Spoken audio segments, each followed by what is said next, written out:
नमस्कार, राधे राधे। एस्ट्रो वरदान चैनल पर आप सभी लोगों का स्वागत है।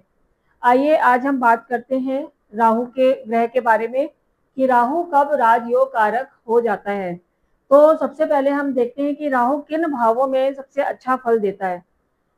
लेकिन इसके बारे में इसके अलावा भी और कुछ चीजें हम बताएंगे कि राहु को जैसे कि कहा जाता है कि तीसरे भाव में, छठे भाव में, 10वें भाव में और 11वें भाव में जो है राहु अच्छा फल देते हुए देखे गए हैं। लेकिन इसमें भी कुछ एक्सेप्शंस हैं जो कि हम बताएंगे कि एक तो राहु की भी जब भी दशा आती है तो व्यक्ति जो होता है वो इल्यूजन, कंफ्यूजन, भ्रम और अनोन फियर में भी उसको फील होता है। ये जो अगर राहु यहाँ पे होता है तो आपको बहुत शत्रुहंता भी बनाता है। राहु यहाँ पे होता है तो आपको पराक्रमी बनाता है। राहु यहाँ पर आपका होगा तो आपको शत्रुहंता भी बनाता है, यानी शत्रुओं का दमन करने वाला, मेहनती। और यहाँ पे राहु जो है अगर हम देखें तो क्योंकि कहते हैं कि राहु 10 में दुनिया बस में, मतलब यहाँ पे भी राहु जो है आपको अच्छा फल देता देखा गया है। और राहु एकादश भाव में भी अच्छा फल देखा गया है। राहु एकादश भाव में धन की डिजायर देता है। राहु इच्छा पूर्ति, जो एकादश भाव होता है वो इच्छा पूर्ति का भी भाव होता है। तो यहाँ पर इच्छा पूर्ति की डिजायर जो होती है वो राहु यहाँ पर देता है। लेकिन इसके अलावा हमें और भी कुछ देखना चाहिए, जैसे कि ये अगर हम वैसे देखें कालपुरुष कुंडली में राहु यहाँ, ये बुध का घर है, ये भी बुध का घर है, ये शनि का घर है और ये शनि का घर है। हालांकि लग्न में भी राहु ऐसा नहीं है कि बहुत खराब देता है। ऐसा व्यक्ति जो होता है बहुत ज्यादा डिप्लोमेटिक होता है। डिप्लोमेटिक मतलब ये है कि ऐसे लोग जो होते हैं वो नीतियां बनाने वाले होते हैं या थोड़े से चालाक भी होते हैं।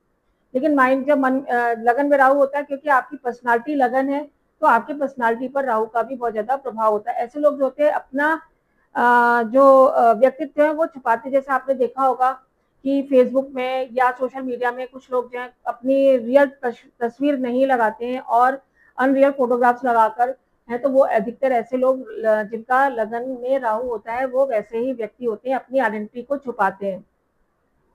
अगर हम बात करें तो लेकिन राहु और केतु ऐसे ग्रह हैं जिनको अपना कोई भी घर नहीं मिला है। तो इसलिए राहु और जो केतु है वह जिस भाव जो राशि आती है उसका स्वामी किस कंडीशन में बैठा है उसका रिजल्ट उस पर भी डिपेंड करता है। हम ये पूरी तरीके से नहीं कह सकते कि राहु यहाँ पे बहुत अच्छे फल, कभी कभी किसी किसी व्यक्ति को यहाँ पर भी बैठकर अच्छे फल नहीं देता। मान लीजिए यहाँ पर आपका जो है अगर चंद्रमा की राशि आ जाती है, यदि यहाँ पे आपकी चंद्रमा की राशि आ जाती है तो ये आपकी कर्क राशि है, तो इसमें कहीं ना कहीं राहु पर जो है चंद्रमा का भी प्रभाव आ जाएगा। यानी कि चंद्रमा पर जब राहु का प्रभाव आ जाएगा तो ऐसा व्यक्ति बहुत ज्यादा कंफ्यूज रहेगा और अपने निर्णय लेने में उसको बहुत ज्यादा कंफ्यूजन क्रिएट होगी। क्योंकि थर्ड हाउस जो है यात्रा का है, तो हो सकता है कि विदेश यात्रा वगैरह करवा दे। तो इसलिए राहु के लिए हमें देखना होता है कि जिसकी राशि में बैठा है उसका डिस्पोजिटर किस कंडीशन में बैठा है। सबसे पहली शर्त यह होगी। इसके अलावा कुछ लोग जो कहते हैं कि राहु का अगर डिस्पोजिटर मतलब अगर राहु केंद्र में बैठा है और उसका डिस्पोजिटर त्रिकोण में बैठ जाए तो यह एक राजयोग के समान फल देता है। मान लीजिए कि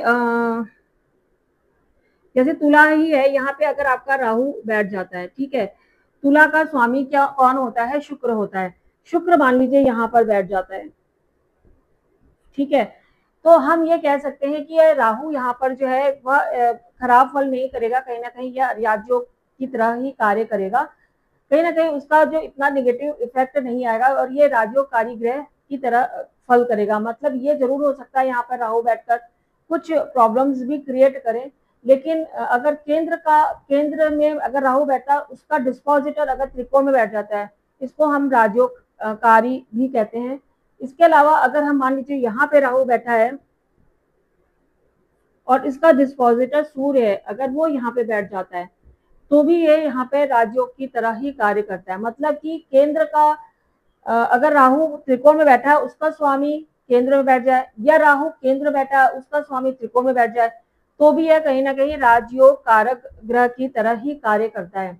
इसके अलावा यदि हम देखते हैं कि जैसे कि मान लीजिए राहु आपका यहाँ पे तुला राशि का बैठा है, मान लीजिए यहाँ पे जो है राहु तुला राशि का बैठा है, लेकिन इसका जो डिस्पोजिटर है यदि यहाँ से लग्न से संबंध बना ले, लग्न से कहीं से भी संबंध बना लेता है, तो भी यह कहीं ना कहीं जो है राहु जो है वो राजयोगकारी ग्रह की तरह ही कार्य करता है।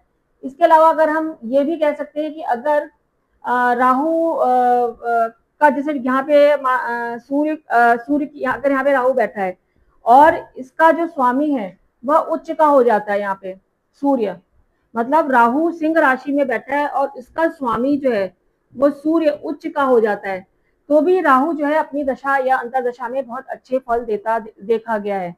यानी कि कुछ ऐसे कंडीशंस हैं जिसमें राहु जो है बहुत अच्छे फल या राजयोग की तरह फल देते गए, जैसे कि कुछ लोग होते हैं जो कहते हैं कि मुझे राहु की दशा में बहुत तरक्की करी, मुझे राहु ने बहुत दिया, तो उनके कुछ इस तरीके के कंडीशंस होते हैं। एक कंडीशन तो आपको मैंने बता दिया कि अगर राहु त्रिकोण में बैठा है उसका स्वामी केंद्र बैठ जाए, या राहु केंद्र में बैठा है उसका स्वामी त्रिकोण में बैठ जाए, या राहु जहां पर बैठा है उसका स्वामी लगन से संबंध बना ले। मान लीजिए कि अगर राहु आपका यहाँ बैठा है, ठीक है, और इसका स्वामी होता है मंगल, मंगल अगर लगन में बैठ जाता है तो भी यहाँ पे ये खराब रिजल्ट नहीं करेगा, मतलब ये कहीं ना कहीं इसको फायदा, मतलब इसका जो लॉर्ड है वो लगन से संबंध बना रहा है। तीसरा रूल यह है कि राहु जिसकी राशि में बैठा है अगर वो उच्च का हो जाता है और अच्छे स्थिति में होता है, अच्छे भाव में बैठ जाता है, तो भी वो कहीं ना कहीं इसको राजयोगकारी की तरह ही फल देता है। तो कुछ ये कंडीशंस थे जिसमें राहु कब राजयोगकारी होता है इसके बारे में हमने बताया है। इसके अलावा जो हमारी कुंडली होती है तो राहु का जो गोचर होता है वह 1.5 साल में होता है, और जब भी गोचर में जो हमारे इवेंट्स एक्टिवेशन में आते हैं, क्योंकि राहु जो होता है वह स्लो मूविंग प्लैनेट है, स्लो मूविंग प्लैनेट में आपके शनि सबसे स्लो मूविंग प्लैनेट है, 2.5 साल में एक भाव से दूसरे भाव में जाता है, गुरु 1 साल में जाता है, राहु और केतु 1.5 साल में अपना भाव चेंज करते हैं। यानी कि ये जो 4 प्लैनेट्स हैं यह बहुत ही स्लो मूविंग प्लैनेट्स हैं, तो कोई भी इवेंट कराने में राहु केतु शनि और गुरु जैसे ग्रहों का बहुत बड़ा रोल होता है।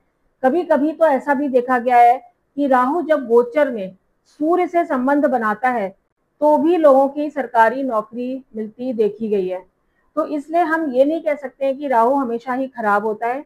राहु किस किस कंडीशन में हमें अच्छे फल देता है उसके बारे में हमने आपसे बात करी। इसके अलावा हम राहु के बारे में आगे और भी चर्चाएं करेंगे। जब तक के लिए धन्यवाद। राधे राधे।